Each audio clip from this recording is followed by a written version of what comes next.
Am I adulting good? I just don't know what I'm doing. I can't breathe. I feel so anxious. This is what it's all about. I just don't know what I'm doing. I can't breathe. This is what life's all about. I just don't know what I'm doing. Oh, what's going on? I don't understand. Welcome to the Am I Adulting Good podcast, where we talk about all things self-help and the reality behind trying to adult to our best ability in this world. We're your hosts, Brianna, Kriss, And I'm Caroline Savransky. and we are both in community mental health, so we've seen some pretty interesting things. Deciding to take on the journey of self-betterment is daunting and hard. Let's make the mistakes together and share what does and does not work. Because hey, are any of us doing anything right? And if we are, how would we even know? We will cover a variety of topics like the old self-sabotage, toxic relationships, finding yourself after a breakup, or perfectionism. Special guests will be invited for most episodes to share their experiences and wisdom. This podcast is aimed at anyone and everyone who needs a little bit of help getting their shit together and wants some company in doing so. We're in it for the laughs, but if we can learn something on the way, then that's good too.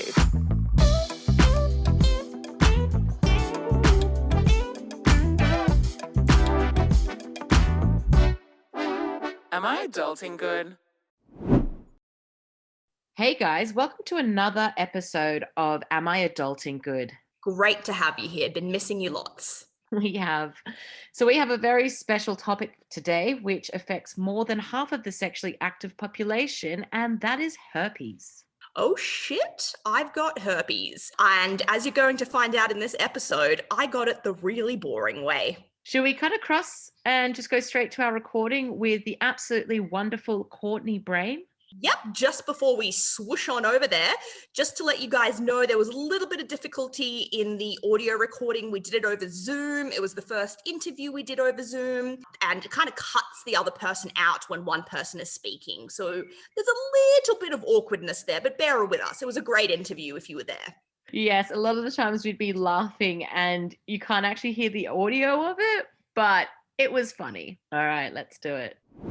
Welcome, everyone. Today we have a very special guest, Courtney Brame, who is the founder for Something Positive for Positive People. So today's topic, we'll be talking about STIs, speaking to past partners about STIs you may be diagnosed with, and new partners as well, and just what can come up for people around those areas. So thank you so much for being on the show. I am so grateful that you reached out. As I mentioned, I'm always thankful when people extend their platforms to conversations like this, especially because you don't necessarily have to. So it's always an honor to be able to share my experience on platforms. We've had a good look through your website and through your podcast, and you interview a lot of amazing people who have been diagnosed with herpes.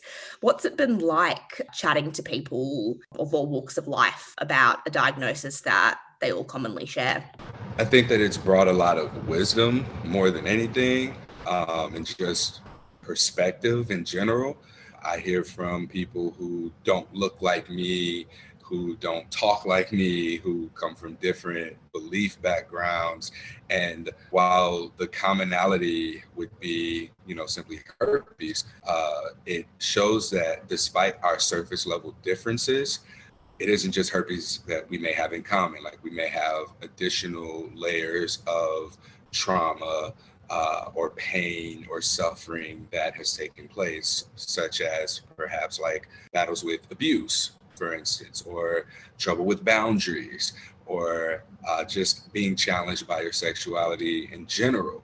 So all of these conversations have really led me to, if I were to put it up in one sentence, it's that it's never really just the herpes. Like, it's oftentimes when a person's diagnosed with herpes and they have some sort of a struggle internally, it's often something that herpes represents that is invisible, for lack of a better word.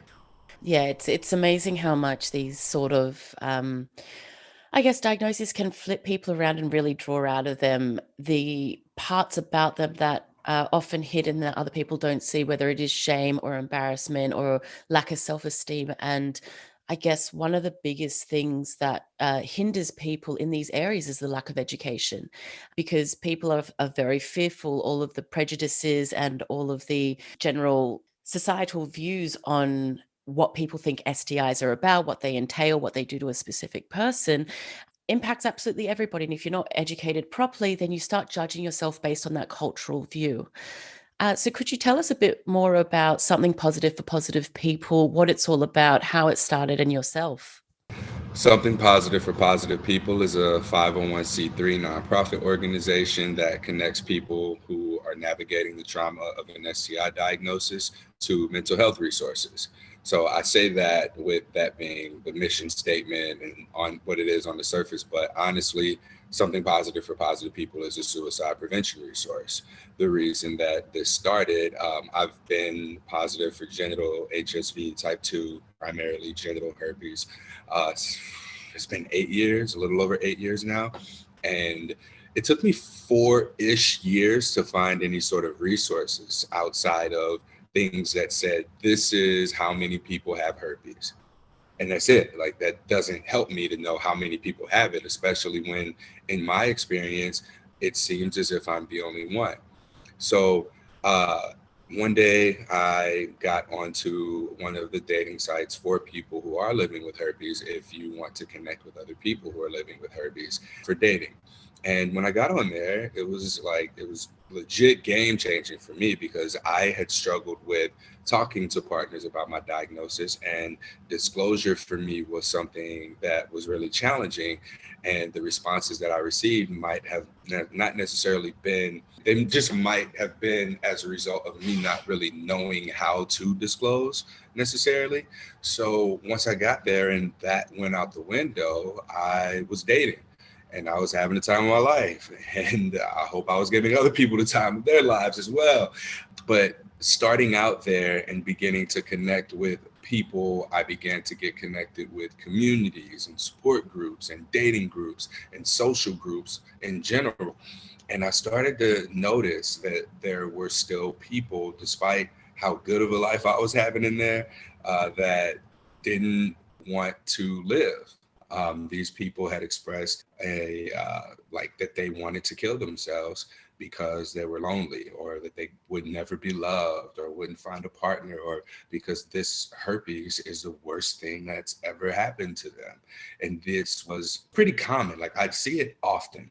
And one day I decided to reach out to somebody. I was like, hey man, it's not that bad. And I learned later that's one of the worst things that you can say to someone who wants to end their life. But I didn't know that. Right. So me just wanting to help, around this time, I can't necessarily remember what came first, but someone I had become friends with, someone who she was in a relationship, but she just wanted male perspective on what it would be like to for her partner if he had his first outbreak. She was positive. She told him, and he was like, okay, well, if you got it, we got it. Like, we're in this together. But that wasn't really good enough for her. She was really obsessed with being able, like, there was this guilt to her almost for either going to put him through such pain, or she needed to be able to take care of him in the event that he started to experience any pain. So we kept in touch and just kind of became friends. And one day she told me, she was like, yeah, I thought about killing myself. And I was like, wait a minute.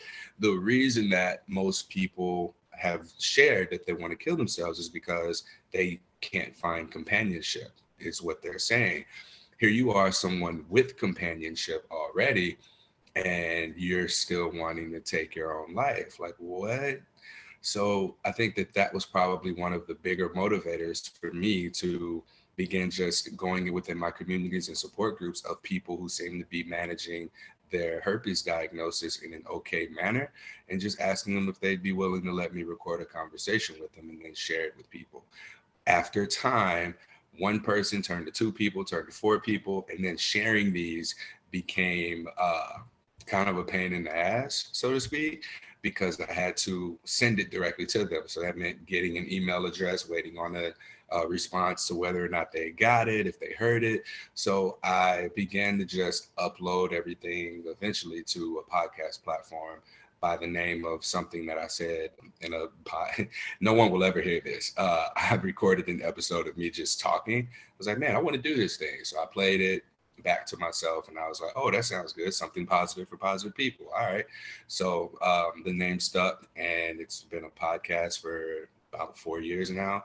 And it's also, like I said, become a nonprofit. So that's really the origin story of it, and what it started out as. Again, it's a suicide prevention resource. And I made all the social media handles like H on my chest. And people always ask, well, it's the H for herpes, right? It's herpes. And I like to really mess with people. So obviously it's got to do with herpes, but it's a lot of things. Like, I think that a lot of people have expressed that they experience hope, so putting the hope on display, putting hype on display. So like when people come to me all down and shit about how they're never going to get laid again, I'm always like hyping them up. Like, hey, you a bad bitch. Like, you ain't got to worry about that. Or, hey, man, like, you got a lot to offer outside of, what's between your legs, right? And then the one that I resonate the most with, the one that I tell people, hey, if you're going to take the H for anything and H on my chest, it's healing. Because at the end of it all, like, I've put my healing on display, and so many wonderful people have put their own healing on display and trusted me with their story, with their identity. They've allowed me to put that on display to facilitate the healing of other people who might come into contact with the content that's being facilitated here. Yeah, it's amazing. I mean, like me, myself, I've been diagnosed with type 1, and I can tell you that going into that at first, the person who gave it to me at the time, who wasn't a serious partner or anything, had been sleeping with each other for a little bit. And it was probably one of the worst experiences of my life, because they hadn't told me anything. I didn't know what was going on. And I was actually hit with 5 different things at once. And I was in such denial. I mean, I had herpes, I had my period, I had a UTI at the same time. I had a secondary infection and thrush. And because like I had no idea what was going on. I just thought it's because we were going out for like rabbits and I was raw on the inside, and that it was just like had to let the baby heal for a little bit. How you do Oh my God, it was the most horrible experience. And I was in denial. I mean, I went to the doctors and everything. They're like, okay, we're going to give you this medication just in case. And I'm like, no, I don't think it's that. I just think it's raw. And like, I was in pain. I had ice in my underwear trying to cool down that region. My mum had given me OxyContin to help with the pain at the time. And it was just a few weeks of absolute hell of not knowing what was going on. And when I found out and got the diagnosis back that it was type 1 herpes, I was in so much shame. I felt contaminated. I felt like my body was riddled with something that wasn't myself. And all those emotions of I'm never going to be loved. Nobody's ever going to accept me. It was already hard enough to find a partner. Now to have this on top. How do you date? How do you bring that in? Like it's extremely difficult and daunting. And you're so right. Like I did a stretch on the internet and couldn't find anything really. You get the statistics where some people say 80% of the population have it. Some people say 50% of the sexually active population have it. But it's just like not having that education and information out there is the thing that I think traps people the most, of not understanding how common it is, what the experience actually is, and how to deal with it and manage the situation. When I spoke to like sort of my partner at the time about it, his entire response was like, oh, it's not a big deal. Don't worry about it. And like, he just did not care. I mean, that relationship didn't last, let me tell you, because there wasn't, there was no comfort there, let's just say. But it took me opening up, and I have this thing where when something happens to me, instead of keeping it in, I'll literally share it with everyone who's close to me, because I feel like I need to be validated in the situation, which I guess is better sometimes than holding it in. But as soon as I started telling some of my closest friends, they're all like, yeah, I have it. And everyone started putting up their hand being like, yeah, I've got it too. And all of a sudden I felt like I was part of this new club. But it's fascinating, and not having people being so open to it and sharing their stories is dangerous. Thank you for sharing that, first of all. How do you feel? Like, is this the first time you've announced that here?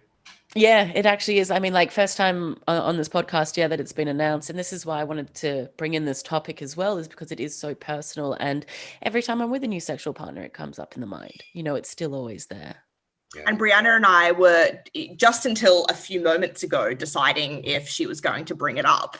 We were debating whether she felt comfortable bringing it up. And then she just sent me a little message in the Zoom saying, you know what, I'm going to bring it up. So, I think your story and how comfortable you make people feel, she was just like, bam, yes, it's time to share it. And I'm so proud of you. Yeah, I'm really proud.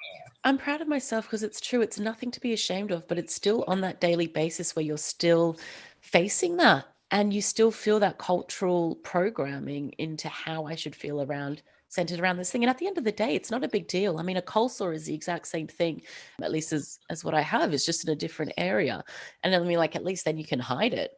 But could you tell us a bit more as well about exactly what it is as a skin issue and all the rest? Because I think there's so much misconception. Automatically calling something warts is Yeah. just horrible. Well, so I'll start with, I had a question for you. Well, it wasn't really a question. It was more of a statement than anything that may lead off into a tangent. So I'll just make that statement and you do whatever you want with it.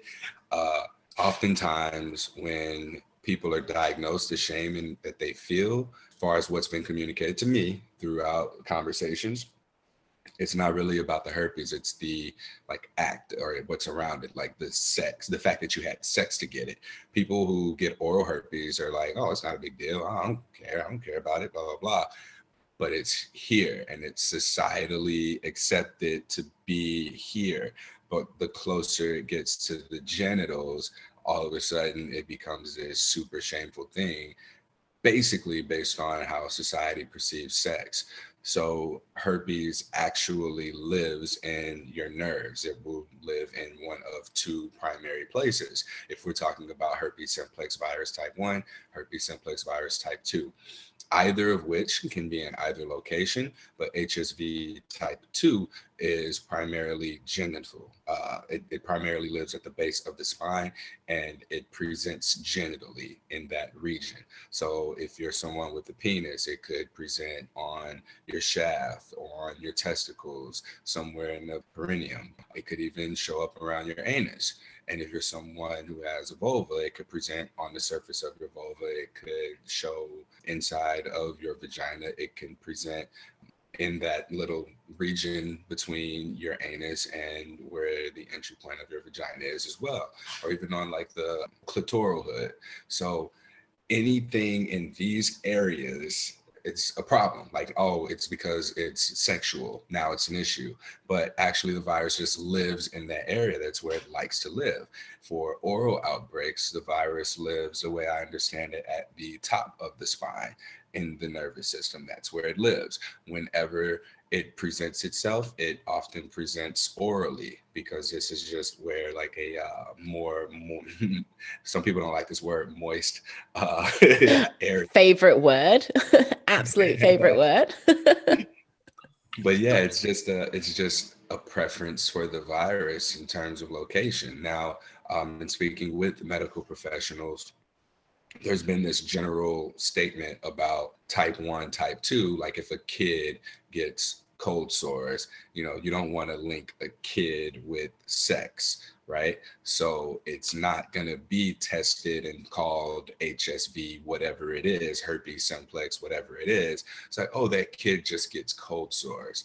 But then that kid goes on to turn whatever age they have sex with someone, and then perhaps have oral sex with someone.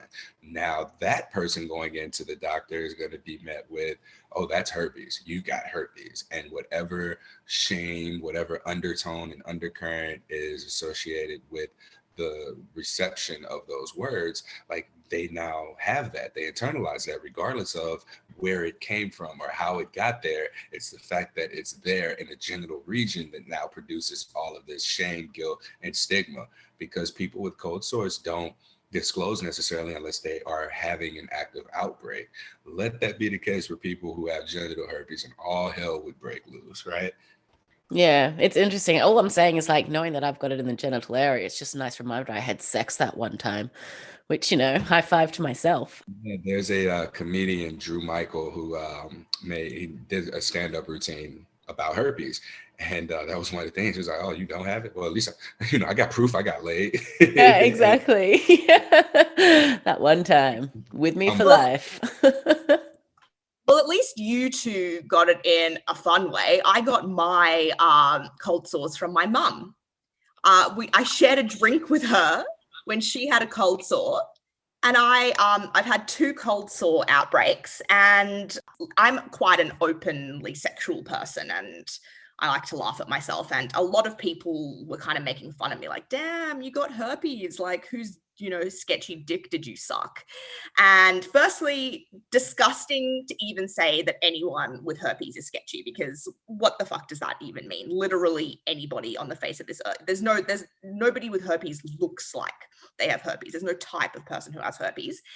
But I felt this really sort of insecurity to remind people, to say to them, oh, it's not herpes, it's a cold sore. And to back it up with, I got it from my mum, sharing a drink with my mum. It wasn't a sexual thing. But if I have another outbreak, I've only had 2 cold sore outbreaks, I don't want to go on the defense again. I don't want to have to give the whole backstory. Like, it's I got it from my mom. We shared a drink. I didn't get it sexually. It's nobody's business how I got it. And it's nobody's business if I got it sexually. I mean, how would you recommend I approach these people that start saying that I'm suck some sketchy dick? I mean, it's just like, fuck you, obviously. Yeah, I was gonna make this joke about you having the boring herpes, but let me not do that. And open up the door for some whole other types of criticism. But Definitely boring herpes. So, I mean, ethically, it's a matter of, hey, there's always a possibility of me passing genital herpes on to someone. So I would assume that since it's the same virus or in the same family of the virus, that it would be the same thing. So you could kiss someone and give them oral herpes, and they kiss someone and they kiss someone, and later down the line, someone sucks some sketchy dick, right? And then that person end up with a genital outbreak, or, the person who ended up giving oral to someone could end up with their oral outbreak. So like the way that this, continues to occur the way that it does, where people are just not knowing that they're passing it on, it's communication. Like, it's just a matter of communication. As someone who knows your status, we don't really get much credit from the majority of the population for being aware of what our STI status is. It's the fact that we have something, even though, there are all kinds of people who talk about this, like being with someone who knows their status is often perceived as more safe than being with someone who's just like, oh, I'm clean. Oh, I haven't had any symptoms. Oh, I haven't had sex in a while. All right, well, when's the last time you were tested? Do you get tested? Do you get tested between partners? How often are you being tested? Is it a part of your regular routine? Like, we don't have that kind of dialogue. And then on top of that, just oral herpes or cold sores aren't seen as herpes. So it's a matter of, how much emotional labor you want to do in terms of walking around educating everybody that you want to put your mouth on. But as far as like disclosing this to someone that you want to be intimate with, it's just giving them the option. Oh, hey, before I do this, or I want to move things forward, I get cold sores, simple as that. Now, I would like to see the language evolve to the point where it's an open conversation about sexual health, period. But then you get into the gray area of, well, is my oral herpes that I didn't get sexually an STI? So why should I bother disclosing it as an STI conversation? Well, because it's linked to STIs and could lead to being something transmitted in a sexual way, then it's important to have that conversation when you're putting someone at risk. But like, I've never, really been able to get behind the whole, I don't disclose cold sores, I don't have to type thing. If someone has an outbreak, or if I see something, that looks like what I now know to be herpes, I'd question it maybe, but you don't know if someone's not having any symptoms either. So does that answer your question at all, or did it just make you have more questions? The short version to me would just be to be like, hey, listen, this could turn into something sexual. If I'm gonna do a thing to you or put my mouth on you, here's what I want you to know. Oh, I'm like a petri dish for HPV. Like, this is why I get tested like commonly often, because people don't know what they have and they say that they'll be clean, then you'll go and you find out you've got some strain and you have to wait 6 months to see if it's going to escalate into something more dangerous. But it generally just clears itself away, which is great. Thank you, my autoimmune system. But it's funny though, because people don't know, and most people that you tell don't care. And that's one thing that I've found. And often the people who do are the ones who don't get tested. But it's amazing the amount of people I've disclosed to, and they're just like, okay, yeah, cool, whatever. Because I give them a bit of the backstory, like I can take medication to suppress it so it doesn't spread and blah, blah, blah. And like, how do I actually manage the situation? But yeah, so many people are carrying stuff that they don't know about because they've got stigma behind even getting the tests done. Yeah, it's also a numbers game. When you say so many people don't care, like to many people, they disclose once or never, and they are operating under the assumption that this is the worst thing that another person can see in you.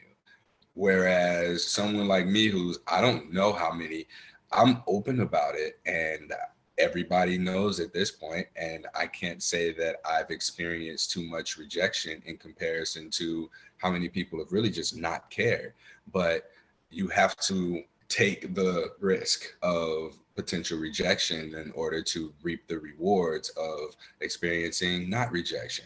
So if you don't have any experiences to compare your beliefs to, then you're just going to operate out of your belief system, which often comes from the stigma that's been absorbed into you based on where you are in society. Oftentimes herpes comes with jokes in the media.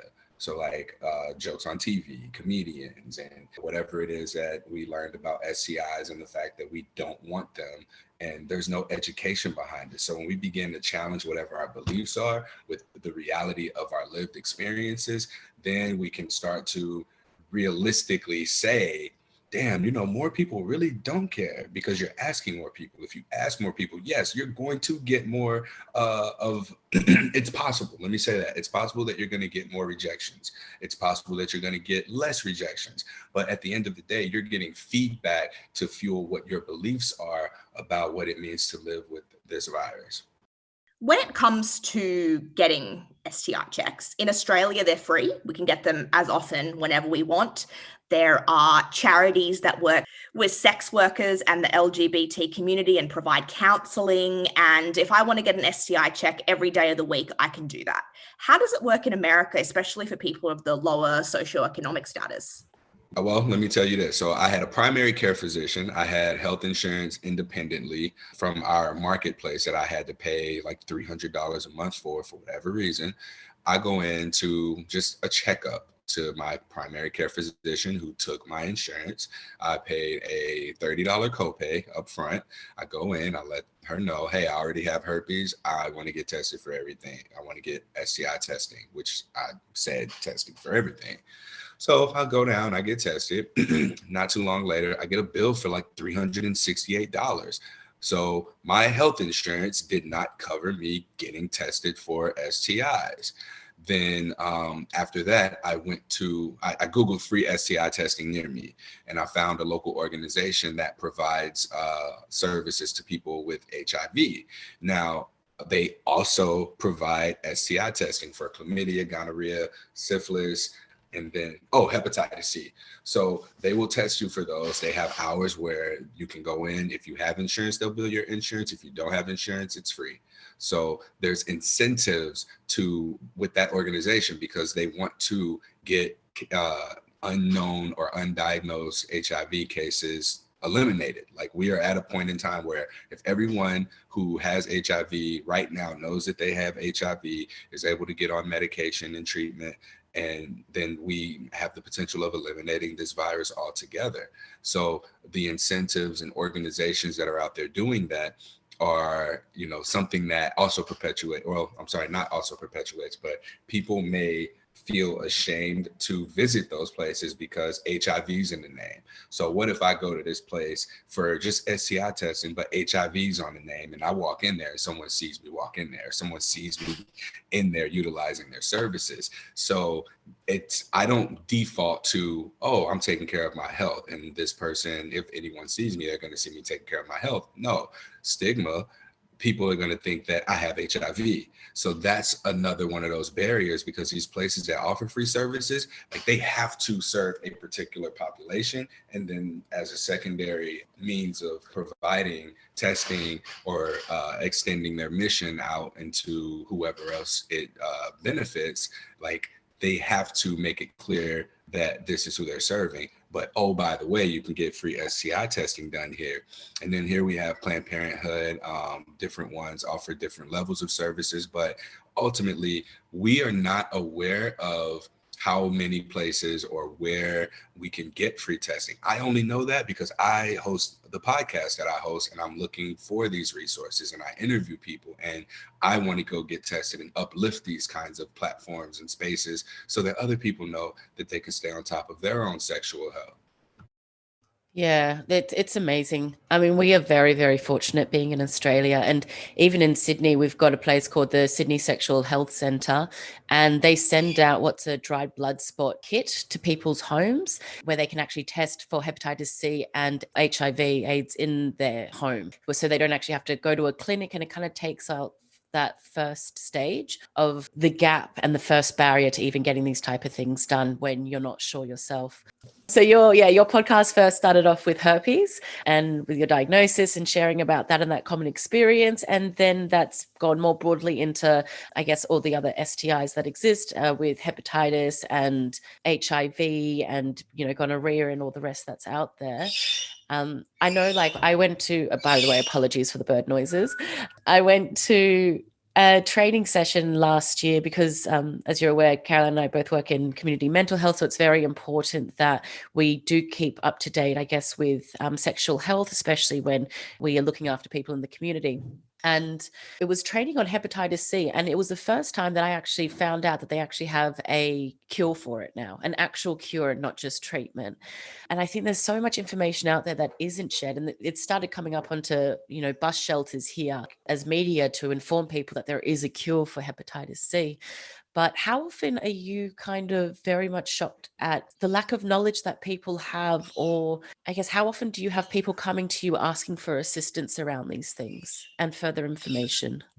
The podcast serves as a very broad resource to where people living with HIV or other STIs, or who've navigated the challenge of something like gonorrhea, chlamydia, syphilis, they can find these resources. I think that those people I don't necessarily hear from much. If I do, it's because I'm talking to somebody about herpes and they're like, oh, I also had this, right?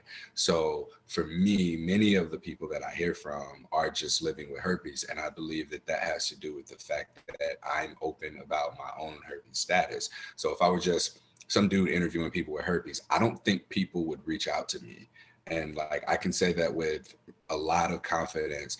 Had I not been like, I have herpes and I'm interviewing people, that is completely different than, all right, I'm going to just continue to interview these people. Because even with the people that I speak with who are living with herpes, who have a therapist, they're, I would say about 50% of the time, they don't tell their therapist that they have herpes, despite this being something that when they come to me seems like, damn, this is a traumatic experience for you.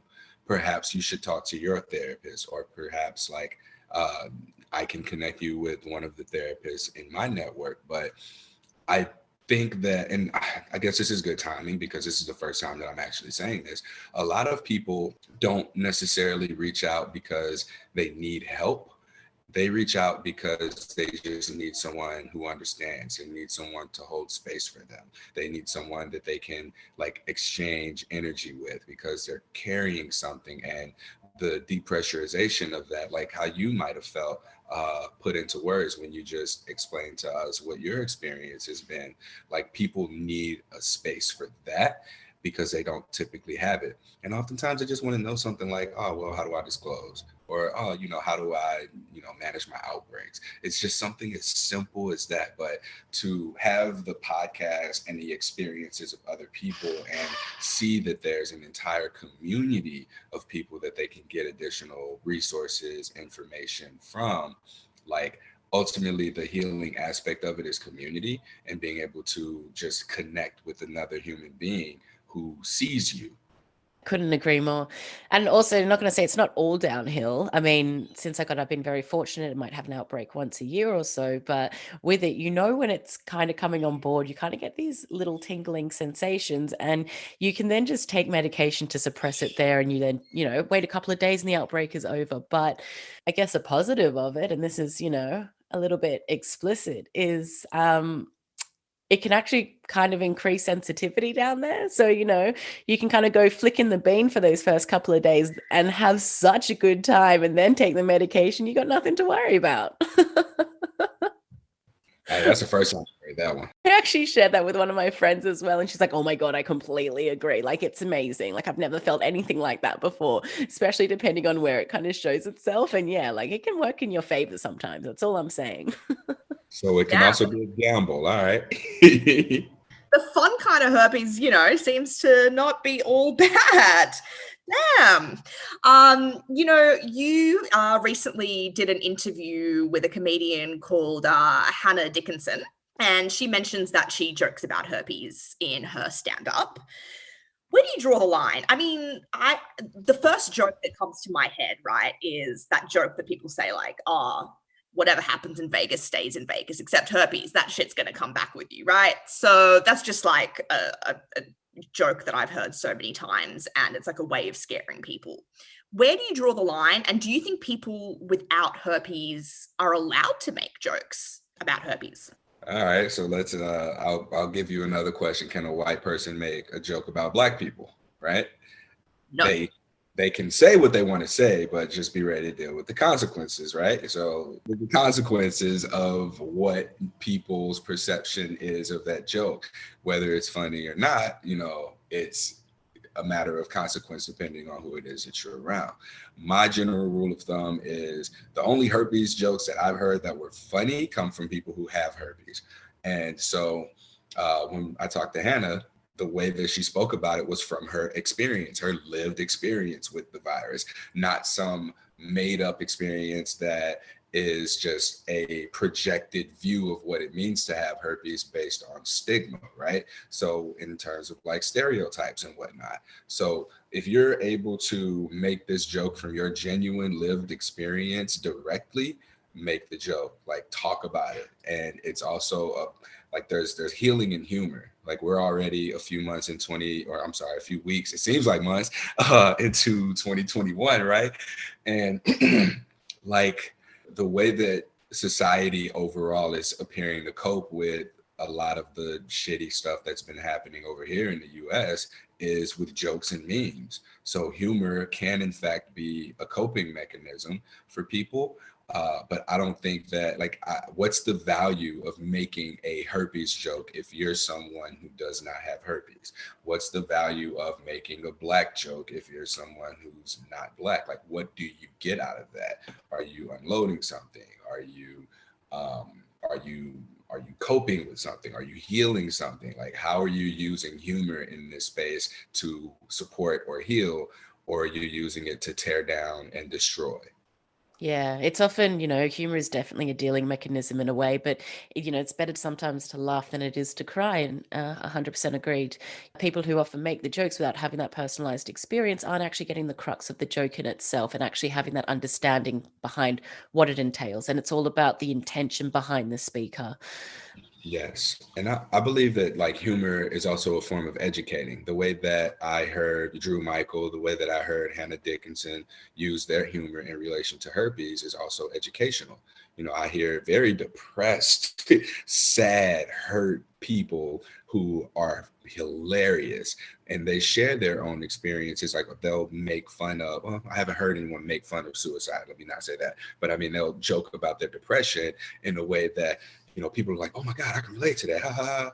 And it's healing. So it's a matter of like, all right, are your words healing or hurting to this community who shares your healing, or I'm sorry, who has your shared lived experience? That's what I meant to say. Yeah. So in terms of talking to new people and new potential partners about having any type of STI, when either from your experience or the people around you, do you feel is the best time to disclose these things? Because often, you're in bed and, everything's kind of coming off and you're like, shit, we actually haven't had that discussion yet because nobody wants to be like, by the way, are you clean? So yeah, from your experience, when is it best to kind of raise these type of things? All right, so I have a podcast episode that I direct everyone to in regards to disclosure, not just their herpes disclosure, but honestly, this is a conversation about relationships, period. Episode 99 is called Integrative Disclosure. I interviewed Dr. Evelyn Dacker, who was the executive director at the time of Sex Positive Portland. So she is also a physician, sex educator. She's got a few other titles, and I don't want to butcher them, but she is on Instagram at sexmeddoc. She has a TED Talk. It's called Stars, and I think it's about 14 minutes long, and it's a conversation, an integrated conversation about sexual health. But that's not what it's exclusive to. Sexual health is also interconnected with mental health. You could even say they're the same thing. I would argue that. So STARS, it begins with sexual health, turn-ons, avoids, relationship intention, and then safety. So these are the 5 areas that you want to cover in your conversation. I focus heavily on the R, relationship intention. I want to know that first. What's your intention with me? If I see myself just casually hooking up with you, if we have like mutual interests, as far as like romantically or sexually, but we don't see each other, we don't see ourselves with one another long term, then that's what needs to be communicated. Like, hey, this can be a casual thing. What do you think?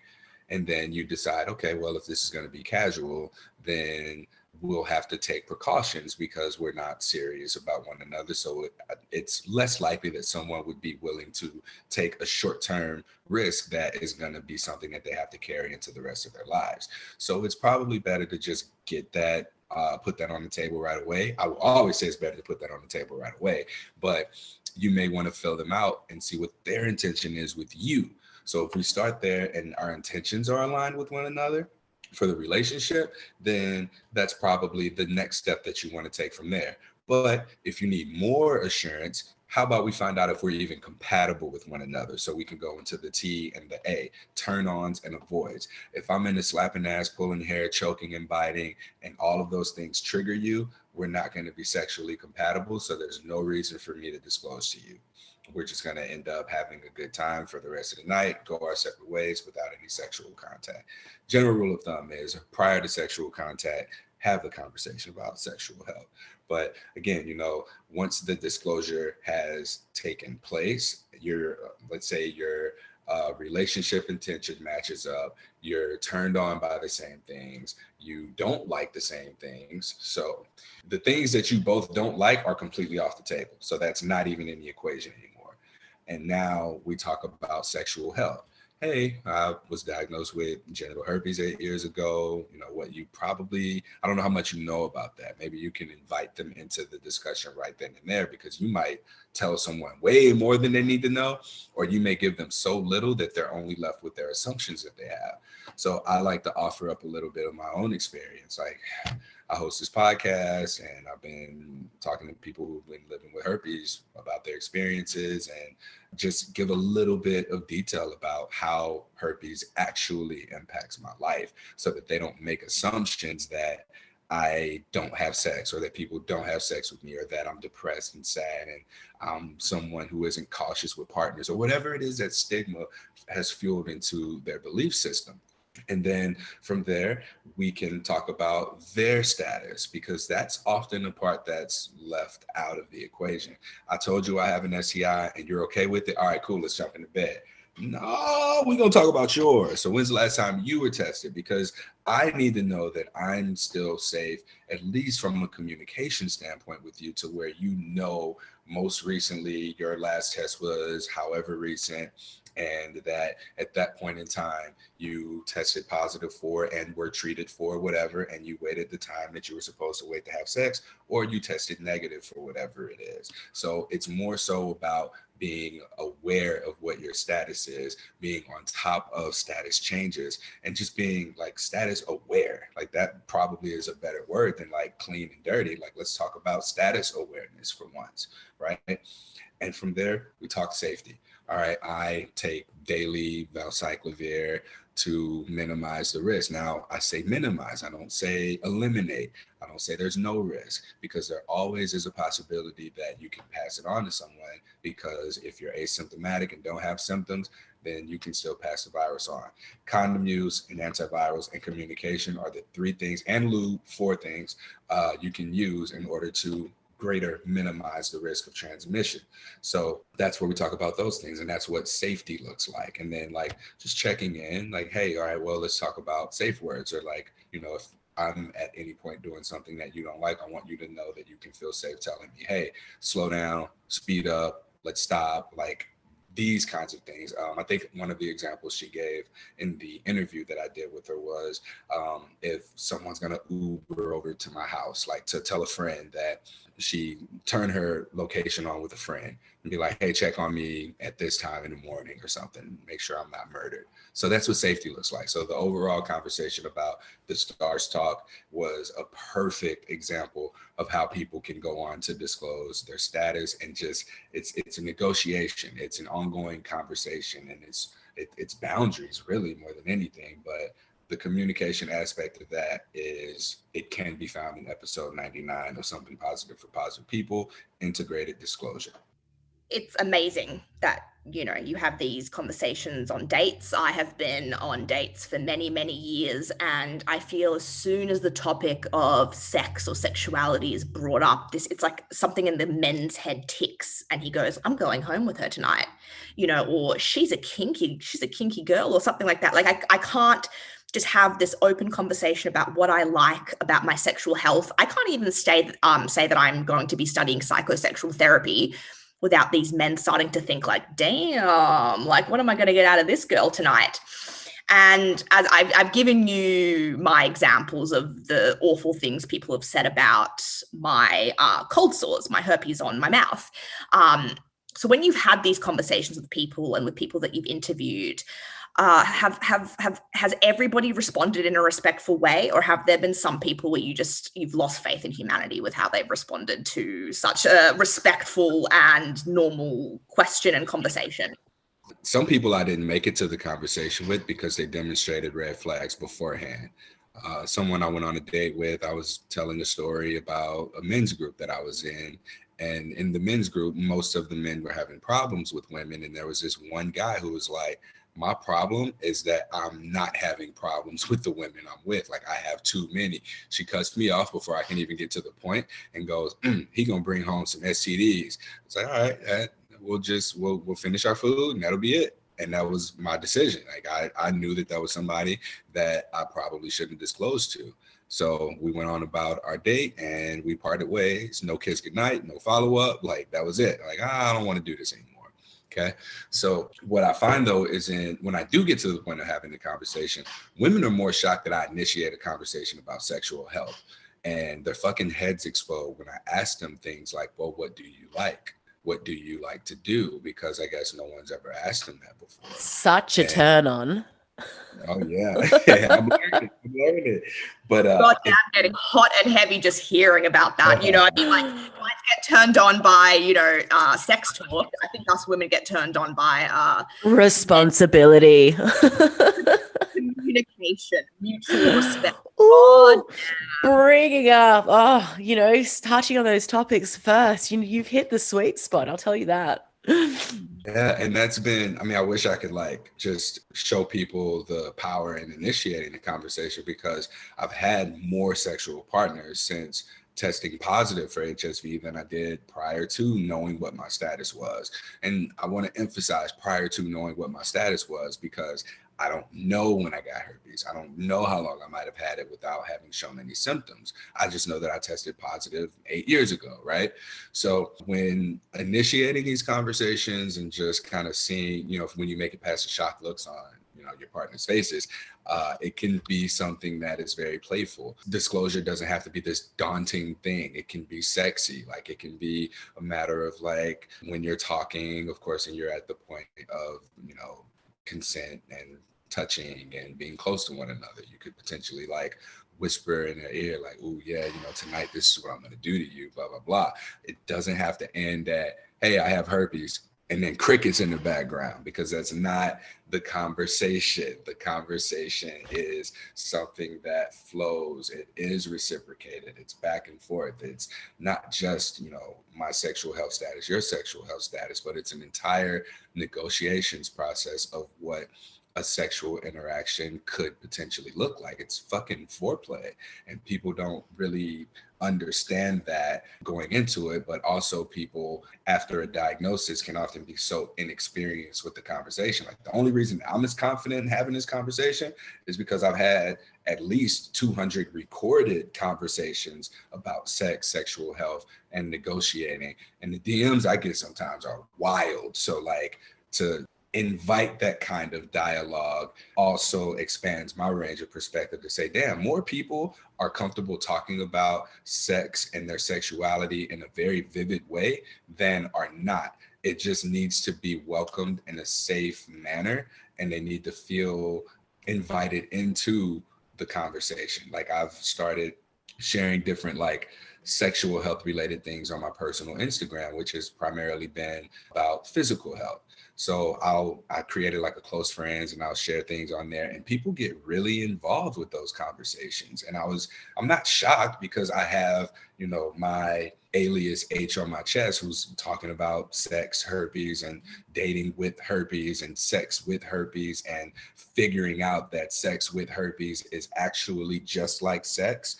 The only difference is there's a greater level of perhaps vulnerability and safety and trust between partners, because this has been something that, offers up vulnerability, and it's a greater opportunity to connect and be intimate with one another, or one another's, depending on, how you do things. Well, we spoke earlier about how herpes and STI diagnosis goes hand in hand with mental health.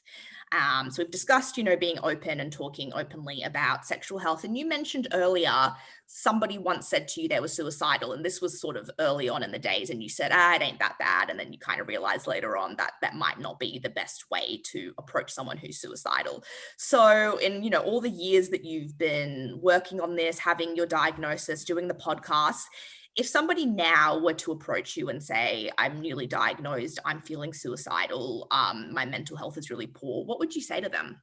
Well, I mean, I first would make the disclaimer, I'm not a mental health professional. I'm not a doctor. Like, honestly, I'm not probably even qualified to have the conversation, but I am human, and I understand that a person in that place really just wants someone to see them. They want to, if they're coming to me, they want something from me.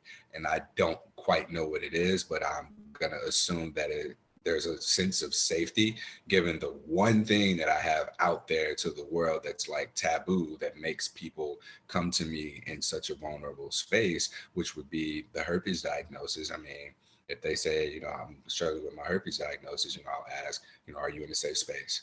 How are you? Like, tell me what's going on. Like, just share. Maybe no one's cared enough to just ask how they are. In some instances that I've had, in one of the herpes support groups I'm in, someone just posted to the group, "I am going to kill myself." And it's just like, it was obviously concerning. So the group administrators were like scrambling to figure out what to do. And it's like, fuck, like, y'all thinking about what to do, somebody just reach out to the dude. So I sent him a message. It's like, "Hey man, so you play the guitar, like, how's that going?" And got him really fucking excited about how playing the guitar made him feel. He hadn't played in a while.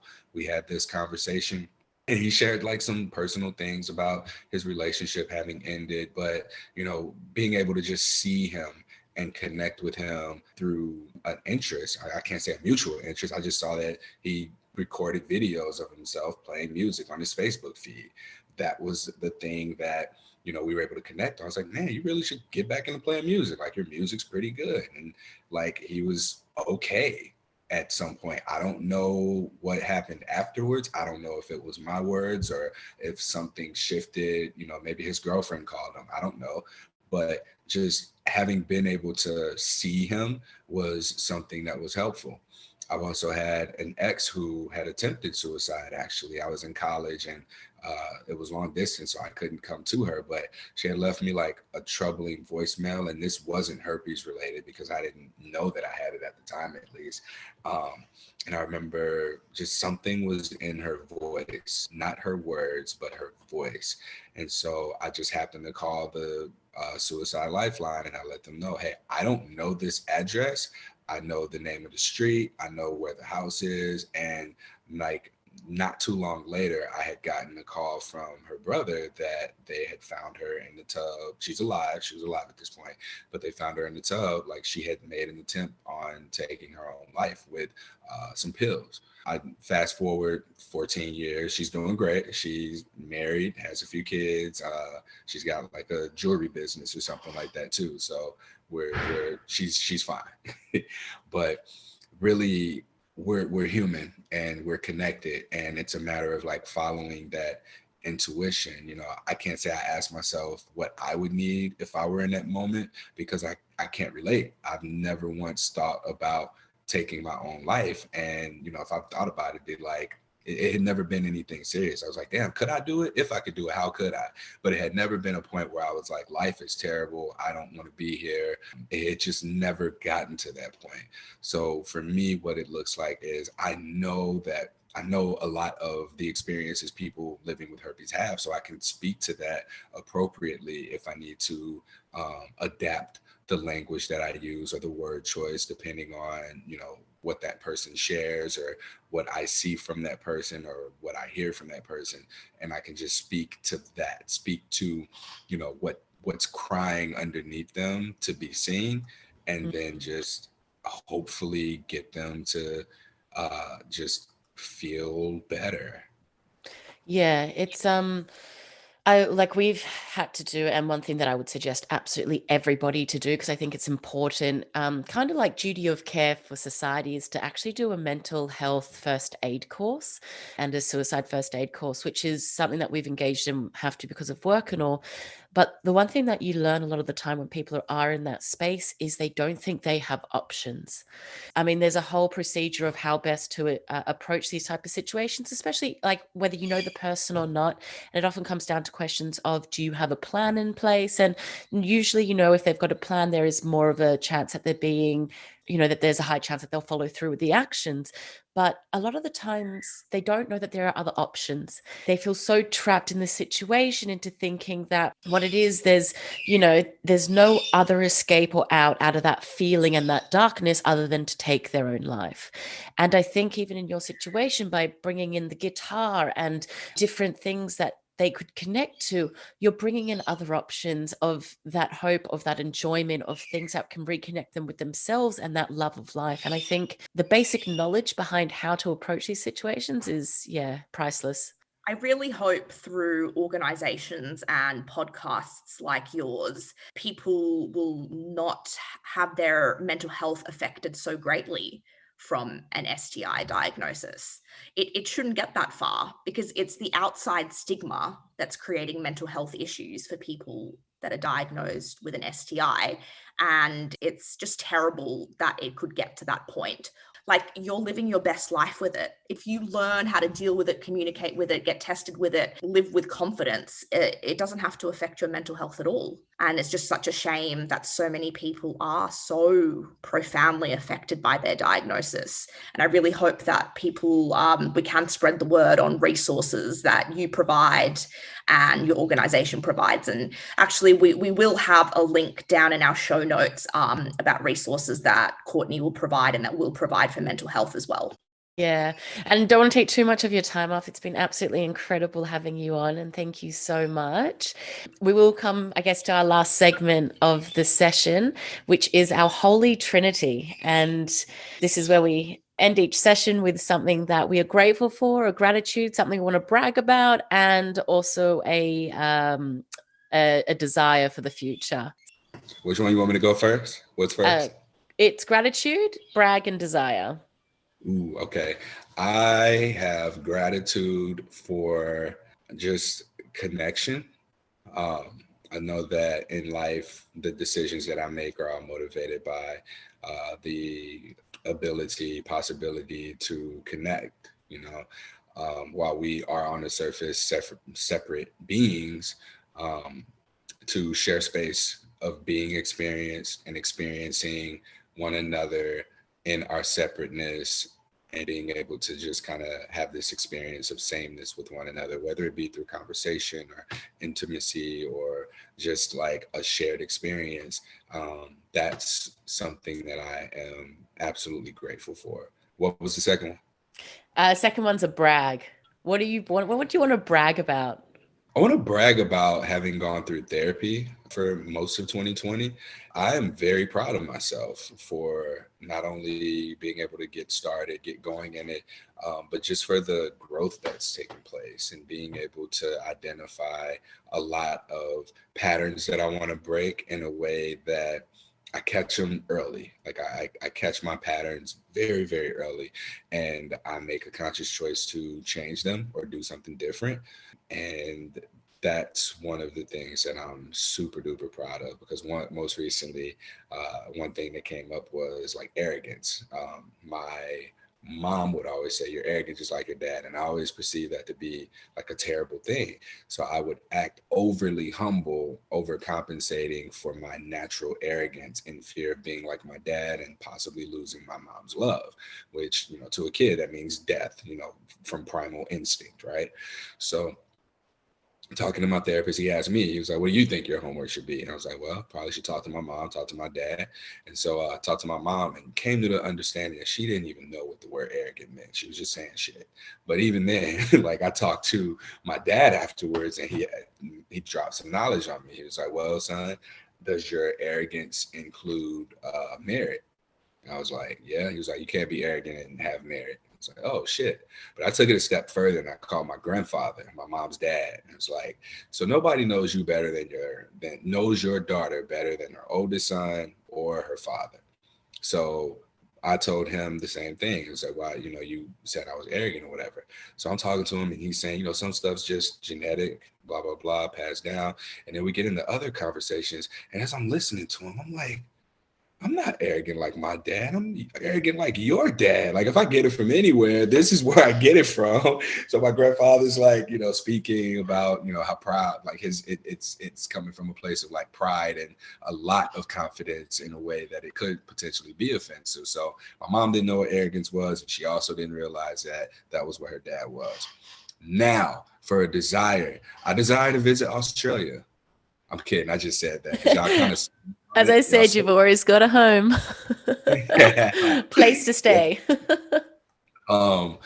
In this sexual space that I'm in, I'm learning about varieties of ways to experience pleasure. And so like coming across different things about like prostate play, right? So I think that one of my desires would probably be to explore that more with partners. Like, I've explored it solo, but it's like, is this the hype? Like, it's not, I guess, not as fun doing it alone, or maybe to have that experience with someone who is more experienced with it. But I mean, I think that that's something that would be a legit desire of mine. What play? Prostate play. Oh, prostate play. Oh, definitely. But yeah, I mean, thank you so much. As to put a spotlight on you, where can people find you, hit you up, find out more? I can be found on social media at H on my chest. You can visit www.spfpp.org to look at where you can donate. You can check out our mission statement. You can get the backstory on the nonprofit organization. You can listen to the podcast. There are roughly, I think we're at like 180 if you include the bonus episodes. There's 180 plus podcast episodes of people sharing their experiences living with STIs. A lot of people go to episode 1, but I strongly suggest you just start wherever, at whatever title just jumps out at you. I tell everyone go to episode 99 because typically the main questions that people have after a herpes diagnosis is generally, how do I tell someone else that I have herpes? So how do I disclose, right? So something positive for positive people at this point is, in fact, providing therapy for people, not me directly, because it's just me. I am paying therapists for their services for people. At this moment, the more money we get in, the more service we can provide. But we've also gotten into, actually today was the first yoga fundraiser that I had. It was a virtual fundraiser, donation based. You send a donation and we send out the link. Our yoga instructor was someone who put together a theme of reconnecting with the body. Yoga is something that's been very personal to me. I got into it right after my herpes diagnosis and learned that this was something that helped me reconnect with my body. Brianna, you mentioned earlier, having this disgust with your body, and that's a common thing for people to want to disassociate or disconnect or not even want to touch themselves after their diagnosis. So since this was something so supportive to me, I wanted to begin extending that to others. So we'll probably do one of the yoga fundraisers once a month. In a perfect world, we'd be able to pay for like group therapy once a month, but we're getting there. But my focus is right now are really on the podcast and collaborating with organizations that provide free counseling and therapy services around the world, so that when someone reaches out, I already have the relationship in place to remove all barriers that would keep them from being able to take action right away. So again, that's www.spfpp.org. And the podcast can be found on any podcast player. It's something positive for positive people. I'm on social media at H on my chest. Beautiful. Well, thank you so much again for your time today. We really appreciate it. It's been a pleasure to have you on. Thank you so much, Courtney. All right. Thank you both. Thanks, Brianna. Thanks, Caroline. Wow, that was an absolutely amazing interview with Courtney Brame. He is such a fantastic person.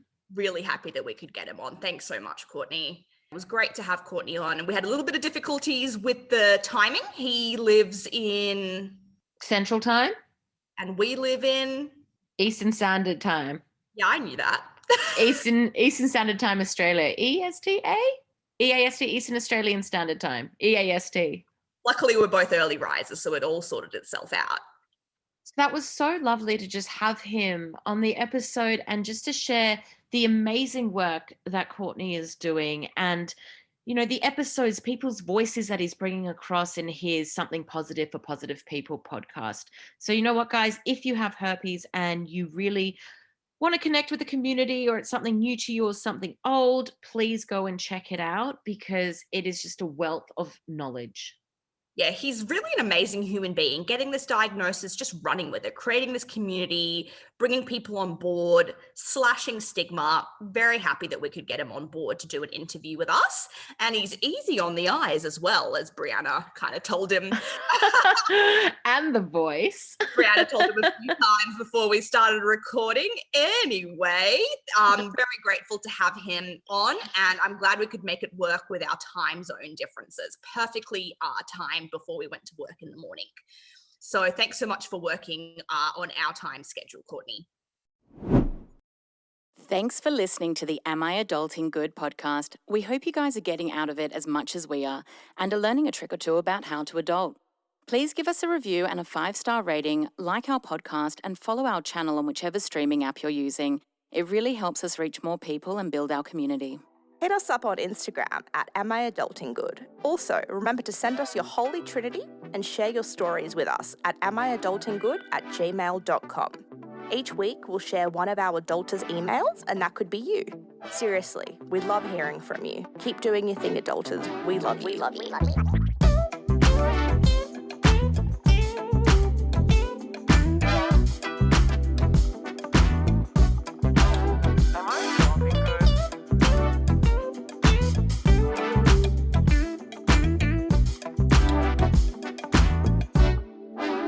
Am I adulting good?